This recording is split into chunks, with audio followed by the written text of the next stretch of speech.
जल्द हो जाए।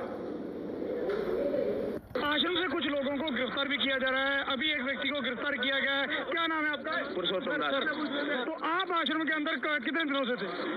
मैं 5-7 दिन से। तो लेकिन आप तो आगे देखे गए थे। क्या आप आश्रम के ट्रस्टी हैं या कौन है? मैं कुछ नहीं हूँ, वैसे हम तो बीच में बढ़ के समझौता कराया हमने। ये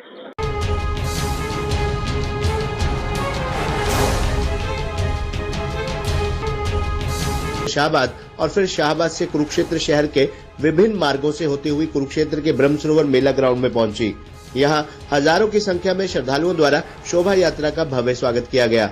आश्रम के सेवादार पुरुषोत्तम दास, ट्रस्ट सेवादार रोशन दास, आश्रम के मीडिया प्रभारी संजीव दास ने बताया कि सतलोक आश्रम पिपली में परमेश्वर कबीर साहब जी के 626वें प्रगट दिवस के उपलक्ष्य में जगत गुरु तत्वदर्शी संत रामपाल जी महाराज के सानिध्य में 2, 3, 4 जून को 3 दिवसीय महासमागम कार्यक्रम का आयोजन किया जा रहा है। इस 3 दिवसीय कार्यक्रम जी झांकी बोल लो, झांकी दे कबीर की नानक की थी वाह, और वाह सिखों के गले पड़ी कौन छुड़ावे था।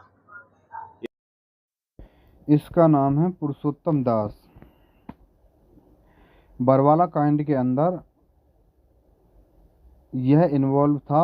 वहाँ पर इसने जनता को भड़काने का काम किया था। जो ब्लैक कमांडो थे तो वो भगत ही, उसमें कुछ भगत भी थे, कुछ इनके गुर्गे भी थे। जो राष्ट्रीय सेवा समिति है, जो राष्ट्रीय सेवा समिति के गुर्गे थे, उन्होंने भक्तों को ब्लैक कमांडो बनाया, उनको आगे खड़ा कर दिया संत रामपाल जी महाराज का नाम लेकर के। जबकि संत रामपाल जी महाराज ने मना किया है कि वो राष्ट्रीय सेवा समिति मेरी नहीं है और गुंडे बदमाश मेरे नहीं है। आप फिर से सुनिएगा, दोबारा से आपको सुनाते हैं। अपने अनुयायियों को ढाल बनाया और आप पीछे छुपे रहे। मैंने किसी को नहीं, वो आप सही मानते हैं? मैंने नहीं बनाया किसी को, वो अपने आप ही बन रहे थे। क्या नाम है आपका? पुरुषोत्तम दास। तो आप आश्रम के अंदर कितने दिनों से थे? मैं 5-7 दिन से। तो लेकिन आप तो आगे देखे गए थे। क्या आप आश्रम के ट्रस्टी हैं या कौन है? मैं कुछ नहीं हूँ, वैसे हम तो बीच में बढ़ के समझौता कराया हमने। ये वो तो मैंने थोड़ा किया। पंचकुला पुलिस झूठे कैसे हैं आपके ऊपर? आपके गुंडे इतने खड़े थे वहाँ पे, हजारों आदमी हरियाणा पुलिस से। मेरे नीचे राष्ट्रीय समाज सेवा समिति। नहीं तो आपकी समिति है? नहीं, अरे आपकी समिति है बाबा। आप अपने आप को संत कहते हैं, आप संत कहने लायक भी है। आप आपसे भी जवाब दीजिए। आपके 10,000 लोग निकल पाए। सतलोक आश्रम के बाहर निकलते वक्त आश्रम की संस्था राष्ट्रीय समाज सेवा समिति के जनरल सेक्रेटरी पुरुषोत्तम दास को पुलिस ने गिरफ्तार किया। आपके ऊपर आपके गुंडे इतने खड़े थे वहाँ पे, हजारों आदमी हरियाणा पुलिस से। मेरे नीचे राष्ट्रीय समाज सेवा समिति। नहीं तो आपकी समिति है? नहीं, अरे आपकी समिति है बाबा। आप अपने 10,000 लोग निकल पाए। सतलोक आश्रम के बाहर निकलते वक्त आश्रम की संस्था राष्ट्रीय समाज सेवा समिति के जनरल सेक्रेटरी पुरुषोत्तम दास को पुलिस ने गिरफ्तार किया। आपके ऊपर आपके गुंडे इतने खड़े थे वहाँ पे, हजारों आदमी हरियाणा पुलिस से। मेरे नीचे राष्ट्रीय समाज सेवा समिति। नहीं तो आपकी समिति है? नहीं, अरे आपकी समिति है बाबा। आप अपने पुरुषोत्तम को भी पुलिस ने गिरफ्तार किया है। ये लोगों के बीच छिपकर उसी तरह भागने की कोशिश कर रहा था जिस तरह से राज कपूर पुरुषोत्तम रामपाल की गिरफ्तारी के विरोध में लगातार आश्रम के समर्थकों को उकसाता रहा है। ये आरोप है। पुरुषोत्तम दास को पुलिस ने गिरफ्तार किया है, राज कपूर को भी पुलिस ने गिरफ्तार किया है। अब सवाल ये है कि ये है राष्ट्रीय सेवा समिति का मुखिया जनरल सेक्रेटरी पुरुषोत्तम सैनी। इसने बरवाला कांड के अंदर बयानबाजी की थी, गलत बयानबाजी की थी, कमांडो को तैयार किया था। जब वहाँ पर हुई घटनाओं के बारे में जब मीडिया कर्मी पूछ रहा है तो भाई आप कितने दिन से हो, तो वो आपने ब्लैक कमांडो जो तैयार किए थे आपने ये सब कुछ किया था, तो वहाँ पर ये क्या बोल रहा था कि भाई मैं तो 5-7 दिन से हूँ यहाँ, मैं तो समझौता कराने के लिए आया था। ये जो पुरुषोत्तम सैनी राष्ट्रीय सेवा समिति का सेक्रेटरी और संत रामपाल जी महाराज ने क्या कहा है कि राष्ट्रीय सेवा समिति मेरी नहीं है। ये गुंडे बदमाश बताया था इनको, ये गुंडे बदमाश मेरे नहीं है। तो भाई कौन हो भाई तुम? मतलब संत रामपाल जी महाराज के शिष्य संत रामपाल जी महाराज के खिलाफ ही साजिश रच रहे हैं। बहुत ही दुखद घटना है ये।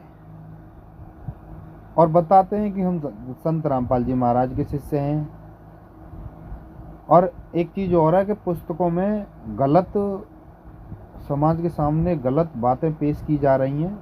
हनुमान जी की पूंछ को बता के गुप्तांग से तुलना की है, और संत रामपाल जी महाराज ने हनुमान जी को राम भक्त बताया था कि ये ब्रह्मलीन थे, पर ब्रह्मलीन थे। अमर तत्व प्राप्त किया था हनुमान जी ने मुनिंद्र जी से, और अमरता को प्राप्त हो गए। इतिहास गवाह है, संत रामपाल जी महाराज भी यही बता रहे हैं। और ये हनुमान जी की पूंछ को गधे के गुप्तांग से जोड़ रहे हैं। ये क्या ज्ञान की बात है? ये कहाँ से लिख कर ला रहे हैं? समाज इनसे क्यों नहीं पूछ रहा है? तो समाज इनसे पूछे, ये जहाँ ये जाएं, कहाँ से छप के आ रही हैं, किधर से आ रही हैं। हमारे खुर्जा बुलंदशहर के अंदर भी हमने प्रयास किया है पूछने का। कोई कुछ बोलता है, कोई कुछ बोलता है, कोई एप्लीकेशन पे नाम लिख करके जो प्रशासन को कार्रवाई करवाना चाहता है। भाई क्या, कोई मुँह में मूतता है, कोई आंखें दिखाता है, कोई कुछ बताता है, कोई कहता है कि आप संत रामपाल जी महाराज को क्या मानते हो। अरे संत रामपाल जी महाराज को तो हम जो मानते हैं तुम्हारे कहने से ही मानेंगे। तुम कोई हमारे मुखी खां हो, कौन हो? हम क्या मानेंगे क्या ना मानेंगे? तुम कौन होते हो भाई इस बात को बताने वाले? तुम ये बात बताओ, ये पुस्तक कहाँ से छप के आ रही हैं? तो हमने भी ये प्रयास किया था पूछने का। आगे भी भविष्य में हम यही चाहते हैं कि कौन एक्टिव होता है, कौन इसकी जिम्मेवारी ले रहा है, तो तभी हम आगे काम करेंगे अपना। खुर्जा बुलंदशहर के अंदर कौन इसकी जिम्मेवारी ले रहा है, लेगा आगे भविष्य में, तभी हम अपना काम करेंगे। क्योंकि हम भी नहीं चाहते भाई कोई बेचारा निर्दोष है, कोई सीधा साधा है, कोई तकलीफ में ना हो, परेशान ना हो, हम भी नहीं चाहते हैं। लेकिन जिस दिन हमको पता चल गया कि ये मुखिया है और ये इसकी जिम्मेवारी ले रहा है, तो भाई उसी दिन उसी से ही पूछा जाएगा। हमारे गांव के लोग हैं, गांव बस्ती के लोग हैं, रिलेशनशिप में हैं, और आसपास के लोग भी हैं, तैयार हैं इस बात को पूछने के लिए। तो हमको ये पता चले, अगर यहाँ से नहीं तो फिर हम ऊपर जाएंगे, पूछेंगे ज़रूर। तो भाई गांव वालों से, समाज से, भारत के और देश विदेशों के भाई बहनों से अपील है, इनसे पूछा जाए। एक संत पर अत्याचार हो रहा है। एक चीज़ और कहते हैं, क्या वो परमात्मा है? देखो, वो एक बोलते हैं वो परमात्मा है। तो भाई परमात्मा पुस्तकों को छाप रहे हैं, तो तुम क्यों भयभीत हो रहे हो? तुम उनको परमात्मा मान रहे हो तो भाई प्रचार करो ना उन पुस्तकों का जो उन्होंने लिख कर दी हैं। हम तो नहीं मानते वो पुस्तक उन्होंने संत रामपाल जी महाराज ने लिखी है। हम तो ये मानते हैं ये पुस्तक जो है राष्ट्रीय सेवा समिति का जो मैनेजमेंट है, उन्होंने ये संत रामपाल जी महाराज को बदनाम करने के लिए, विष फैलाने के लिए की है। तो उनकी आड़ में रहकर ये अपना धंधा चला रहे हैं। एक गलत तरीके से ये समाज में बातें पेश कर रहे हैं। तो भाई हमारी सबसे अपील है, इनसे पूछा जाए। और हम ये भी कहते हैं खुर्जा बुलंदशहर के अंदर हमको भयभीत, इन बातों से भयभीत ना करें, ना हम भयभीत होने वाले, सच्चाई पूछ रहे हैं। हम किसी से लड़ना झगड़ना भी नहीं चाहते। कभी कोई ये सोच रहा हो कि भाई ये तो झगड़ा कर रहे हैं, भाई इन बातों का जवाब दे दो। ये तो हम क्या, ये मान लो हम तो भाई जगत के लोग हैं, आपसे पूछ रहे हैं। आप ज़्यादा ज्ञानी हो, ज़्यादा सेवक हो, बड़े सेवक हो, कनेक्ट आपका कनेक्शन है संत रामपाल जी महाराज से जेल में, तो भाई जवाब दो ना इन बात का। हम तो नहीं मानते आप संत रामपाल जी महाराज से जुड़े हुए हो, हम तो ये मान रहे हैं आप राष्ट्रीय सेवा समिति से जुड़े हुए हो। हम तो इस बात को लेकर आपसे पूछ रहे हैं, और आप मानते हो कि हम संत रामपाल जी महाराज से जुड़े हुए हैं, तो जवाब दे दो इन बातों का। तो भाई चोर ही मुँह छुपा कर भागता है और चोर ही पीछे से वार करता है। हमको ये भी पता है कि कौन पीछे क्या क्या बयानबाजी करता है, सब मालूम है कौन क्या बतराता है, ऐसा नहीं है। तो भाई हमारी ये वीडियो समाज के लोगों के लिए है, ना कि संत रामपाल जी महाराज के जो शिष्य वर्तमान में बने बैठे हैं, हम उनके लिए नहीं है। ये जो समाज के अंदर जो लोग हैं जो जागेंगे उनके लिए है ये। और हरियाणा के अंदर जितने भी सोशल मीडिया वाले हैं जो सोशल प्लेटफॉर्म पर काम कर रहे हैं, भाई इस वीडियो के विषय में देख करके आप भाई वीडियो अपनी विचारधारा को रखें और समाज में पेश करें। सभी से अपील है, भारत के सभी सोशल मीडिया कर्मियों से अपील है, इस वीडियो को देख करके संत रामपाल जी महाराज की विचारधारा को देख करके राष्ट्रीय सेवा समिति कौन है, क्या इसका रोल है, क्या इसने अपराध किए हैं, ये गुंडागर्दी बरवाला कांड के अंदर सन 2014 में जो घटना हुई थी, गुंडागर्दी करने वाला ग्रुप कौन था, किसके कहने पर वहाँ पर गुंडागर्दी हुई थी, किसके कहने पर हत्याएं हुई थी, किसके कहने पर ये जमावड़ा हुआ था, कौन कौन इसमें इन्वॉल्व थे। भाई सभी सोशल मीडिया वालों से अपील है, इसकी जांच करके इस पर वीडियो बनाएं और विचारधारा को पेश करें समाज में। तो इसी के लिए हमने ये वीडियो बनाया था। और जो संत रामपाल जी महाराज पर आरोप लगे हैं, जो केसों में गवाही दी है राष्ट्रीय सेवा समिति के लोगों ने और जो संत रामपाल जी महाराज के शिष्य बने बैठे हैं उन लोगों ने, भाई हमारे बुलंदशहर के अंदर भी हैं जो गवाही दे करके आए हैं, उन्होंने खुद कहा है, आज भी इंटरनेट पर उनकी ये चीज़ डली हुई है,